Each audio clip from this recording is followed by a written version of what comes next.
For women के 13 episode में से एक जो हमारा स्पेशल एपिसोड है वो है नवीन रक्तम।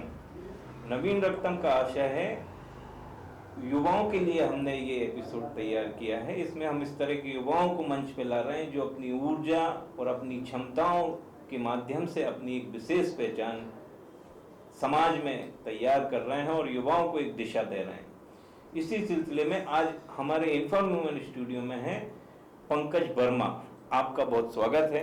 धन्यवाद। और आज के साक्षात्कार का शुभारंभ हम यही से करते हैं कि वर्तमान में आपके पास पार्टी का कौन सा दायित्व? वर्तमान में भारतीय जनता पार्टी का जिला महामंत्री का दायित्व अभी पार्टी ने दिया है। जिला महामंत्री का दायित्व आपके पास है और कब से आप पार्टी से जुड़े हुए हैं? 2004 में भारतीय जनता पार्टी से जुड़ने के पूर्व मूल रूप से मैं राष्ट्रीय स्वयंसेवक संघ का स्वयंसेवक रहा। पार्टी से जुड़ने के बाद भाजपा खेल प्रकोष्ठ में जिलाध्यक्ष, भाजपा शिक्षा प्रकोष्ठ में जिला संयोजक, बाद में भारतीय जनता युवा मोर्चा का जिला मंत्री, जिला उपाध्यक्ष और बाद में पार्टी का जिला कार्यालय प्रभारी। तो ये तमाम पदों पे दायित्वों को निभाते हुए अब आपके पास एक बड़ा दायित्व है, जिले का दायित्व है। तो इसको किस तरह से आपको लगता है कि अब और आपको अपनी सक्रियता भी बढ़ानी होगी और थोड़ा गंभीरता से काम करने की जरूरत है, आपको ऐसा लगता है? मुझे लगता है कि भारतीय जनता पार्टी में कार्य करना वास्तव में अपने आप में एक सौभाग्य की बात है, क्योंकि ये एकमात्र ऐसा राजनीतिक दल है जो समाज के लिए सोचता है। राष्ट्र प्रथम जिसमें यह कहा जाता है, सब कुछ इस राष्ट्र का है और इसीलिए मुझे लगा कि इस दल में काम करने की आवश्यकता है, जहां वास्तव में राष्ट्रवादी विचारों के साथ जुड़ करके अपनी ऊर्जा का सही उपयोग किया जा सकता है। तो पूरी शक्ति लगा करके पार्टी ने जो दायित्व दिया है उसमें राष्ट्र कैसे आगे पहुंचे, इसमें एक छोटी सी भूमिका जो हमारी है उसको मैं पूरा करने का प्रयास करूंगा। राष्ट्र कैसे आगे पहुंचे, सनातन के ध्वज को और विश्व पटल पर कैसे ले रहा है, और ये तो निश्चित तौर से युवाओं के, क्योंकि आप लोग जिस पार्टी में हैं वो सबका उद्देश्य बराबर सभी का है।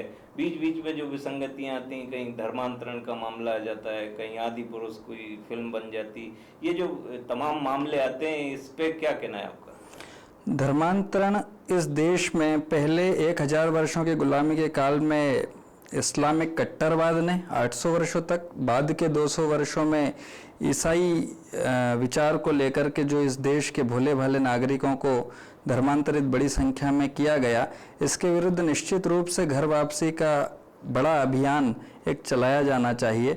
इसके लिए पार्टी का जो विचार है सबका साथ सबका विकास, परंतु तुष्टीकरण किसी का नहीं, justice to all, appeasement of none, राष्ट्र प्रथम और इसके लिए कहीं कोई समझौता नहीं। इस प्रकार का विचार यदि होगा तो निश्चित रूप से राष्ट्र आगे बढ़ेगा।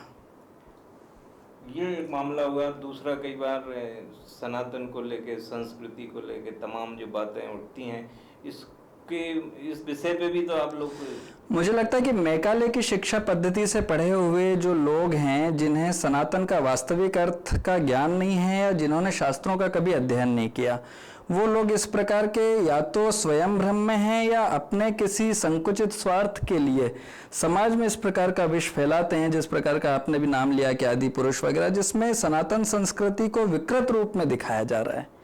वास्तव में मेरा यह प्रयास रहता है और जहां भी विषय आता है मैं बात करता हूं कि युवा पीढ़ी को शास्त्रों की और अपने शास्त्रों का अध्ययन करना चाहिए, क्योंकि मूल ज्ञान वहीं से मिलेगा।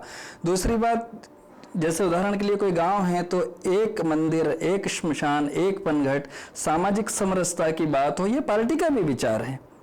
और जिन भगवान राम को हम पूजते हैं, उन्होंने अपने पूरे जीवन में वंचितों को, पिछड़ों को गले लगा करके शबरी माता के झूठे बेर खिला के क्या संदेश दिया है, निषाद राज केवट को गले से लगा करके क्या संदेश दिया है। यदि आज हम उन भगवान राम की पूजा करते हैं तो उनकी शिक्षाओं पर चलने की भी आवश्यकता है। जिस प्रकार से हम देखते हैं कि समाज में जो ये बीच का जो काल आया, फूट डालो और शासन करो की नीति, और बाद में कांग्रेस ने भी इसे आगे बढ़ाया, क्योंकि यदि समाज बटा रहेगा तो हमारी कुर्सी, हमारी सत्ता बची रहेगी। इसको दूर करते हुए भारतीय जनता पार्टी ने सबके विचारों को साथ में लेकर के पार्टी ने विचार एक उत्पन्न किया कि सारा समाज एक साथ एक शक्ति बन करके इस देश के लिए काम करेगा तो निश्चित रूप से हमारी माँ भारती हमारे पुरातन वैभव की ओर फिर से पहुंचेगी। बहुत शुभकामनाएं। और जिस तरह से आपकी ऊर्जा है, जो आपके भाव हैं, इन्फॉर्म वुमन टीम भी ये कामना करती है कि सनातन की ध्वज को लेकर आप पूरी ऊर्जा के साथ आगे बढ़ते रहें। तमाम आपके सकारात्मक कार्यों में इन्फॉर्म वुमन भी आपके साथ है। आज आप स्टूडियो में पधारे, आपका बहुत धन्यवाद। बहुत बहुत धन्यवाद।